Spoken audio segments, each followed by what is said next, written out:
ঈদের ছুটির মধ্যে আজ ঘুরাইতে পারি নাই বৃষ্টির কারণে। আজকে প্রথম বাইরে হয়েছি ফ্যামিলিকে নিয়ে। প্রথম গেছিলাম ধূপাদিঘির পার্কে, সেখান থেকে ঘুরাইয়া মনটা চাইলো যে আজকে আমি ঈদে আসবো, বন্যা কীরকম কোন পরিস্থিতিতে আছে দেখার জন্য আসছি। দেখলাম পানি কমছে, মোটামুটি ভালোই লাগলো। তো এইরকমভাবে যদি রোদ থাকে তাহলে আমরা যে একটা আশঙ্কা করছিলাম বড় ধরনের বন্যা হবে, এরকম আশেপাশে হবে না। আমরাও চাই যাতে বন্যাটা তাড়াতাড়ি কমে যাক, মানুষের দুর্ভোগ লাগাম হোক। অনেক কষ্ট মানুষ উপলব্ধি করতেছে, এই জন্য সৃষ্টিকর্তার কাছে আমরাও বলতেছি যে তাড়াতাড়ি বন্যাটা কমে যাক।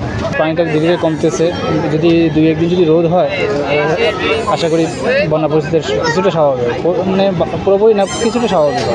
নদীর পানিটা বোঝা যায় পরিস্থিতি কী আছে না, পানি বাড়তি থাকলে বোঝা যায় যে শহরের পরিস্থিতি বা বন্যা পরিস্থিতিটা বোঝা যায়।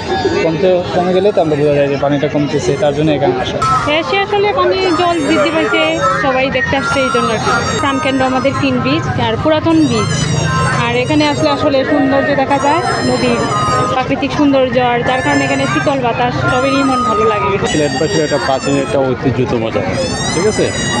আর বিশেষ করে খোলামেলা যে পরিবেশটা, এখানে আসলে মানে পাবলিকরা উপভোগ করতে পারে, ঠিক আছে। এই ধরনের একটা খোলামেলা ওপেন জায়গা। তাছাড়া এখানে আপনার সাইকেটেও যাচ্ছে, হ্যাঁ, অনেক পর্যটন যারা আসে এখানে মানে একসাথে সবগুলোই দেখতে পায়।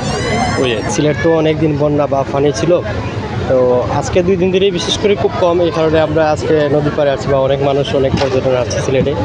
2 দিন থেকে কম মানুষ ঘোরাফেরা করতে পারতেছে, মানে ঈদের যে উৎসবটা ওইটা আসলে অ্যাকচুয়ালি এফেক্ট করতে পারতেছে। সিলেটের যে অবস্থা ছিল, অনেক বেশি পানি ছিল। তো গতকালকে সারাদিন বৃষ্টি হয় নাই, প্লাস আজকে বৃষ্টি হয় নাই, যার জন্য সিলেটের পানিটা অনেকটা কমছে। তারপরেও কিছু কিছু জায়গায় এখনও পানি রয়ে গেছে। পানি কমাতে আপনার মানুষজন একটু দেখতেছেনই, তো মানুষজন ঘোরাঘুরির জন্য আসছে ঈদের ছুটিতে। বৃষ্টি যদি না হয় আর কি, তাহলে পানিগুলো চলে যাবে আশা করা যায়। আবার যদি ভারী বর্ষণ হয় তাহলে আবার পানি তো উপরে উঠে যাবে। উপরে তো উঠছিল, এগুলো পানি নামে গেছে, যদি আবার বৃষ্টি হয় আবার উঠবে উপরে। ভারী বৃষ্টি বা বন্যা মানুষের জন্য একটা দুর্যোগ বয়ে আনছে, কিন্তু আসলে এখন একটু পানি কমার কারণে আমরা পানিটা দেখতে আসছি, যে আসলে কত মানুষজন সবাই দেখতেছে, মজা করতেছে এবং পানির যে অনুভূতিটা এটা নিতেছে আর কি। এর জন্য আসছে আর কি। কিং ব্রিজ, সেলফি ব্রিজ, সব জায়গায় মানুষের একটা ভিড়। সবাই আসলে অন্য অন্য যে ঘোরার স্থানগুলো ওগুলো কিন্তু পানির নিচে তলিয়ে গেছে আর কি। সেই জন্য এই জায়গাগুলো আছে মোটামুটি শুকনো আছে একটু, সেই জন্য এখানে আসছে আর কি, সব কিছু দেখার জন্য আর কি। দেখতেছি, ঘুরতেছি, বউগুলো আবার নিয়ে ভালোই লাগতেছে আর কি। এতদিন তো অনেক বৃষ্টি হয়েছে, সেই জন্য তো কোথাও ঘোরাঘুরি হয় নাই, সেই জন্য আসা হয়েছে যে একটু ঘোরাঘুরি হোক, একটু দেখেও আসে সব কিছু, এই জন্য আসা হয়েছে। পানি কমছে, একটু দেখার জন্য আসছে যে কতটুকু পরিমাণ কমছে।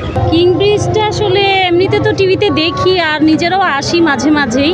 এখানে আসলে মনে করেন যে মানসিক একটা প্রশান্তি পাওয়া যায়, প্রকৃতির কিছুটা কাছাকাছি আসা যায় আর কি। আমরা ঘোরার জন্যই এসেছি, তো এখন ভালো লাগছে। আমরা এসেছি ছাতক থেকে, তো ওখানে বন্যা পরিস্থিতি তো সিলেট থেকে আরও বেশি খারাপ ছিল।